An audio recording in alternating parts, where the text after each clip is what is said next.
आज की इस क्लास में हम कक्षा 10वीं विषय विज्ञान का यहाँ पे एक प्रश्न कंप्लीट करेंगे। तो आपका प्रश्न है जैविक घटक क्या है, क्या होते हैं, उदाहरण दीजिए। तो हमारा प्रश्न क्या है, एक बार फिर से पढ़ लेते हैं कि अजैविक घटक क्या होते हैं, उदाहरण दीजिए। तो चलिए परिभाषा को हम अच्छे से समझ लेते हैं। तो इस तरह से आपको हेडिंग डाल लेनी है, अजैविक घटक।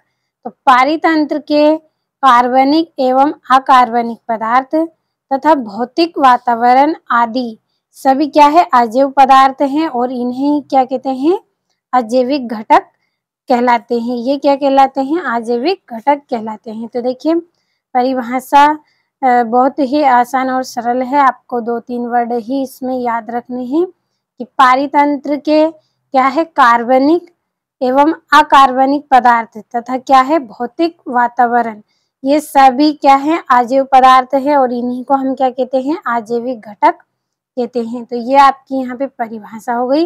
उदाहरण के द्वारा हम और इसको अच्छे से समझ लेते हैं कि हमारे कार्बनिक पदार्थ क्या है, घटक, और अकार्बनिक पदार्थ क्या है और भौतिक वातावरण क्या है। तो ये सब उदाहरण के द्वारा हम समझेंगे।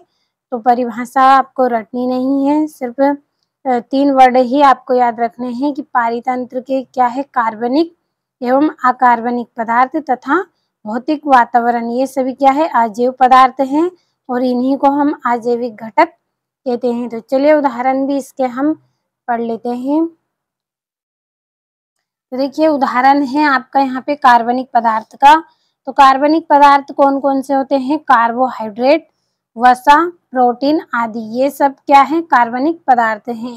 तो कार्बनिक पदार्थ कौन कौन से है, एक बार फिर से पढ़ लेते हैं। कार्बोहाइड्रेट, वसा, प्रोटीन आदि, ये सब क्या है, कार्बनिक पदार्थ हैं।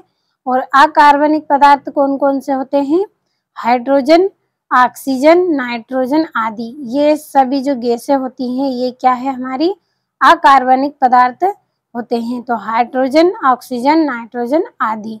भौतिक वातावरण, तो देखिए भौतिक वातावरण के अंतर्गत क्या आता है, प्रकाश, ताप आदि।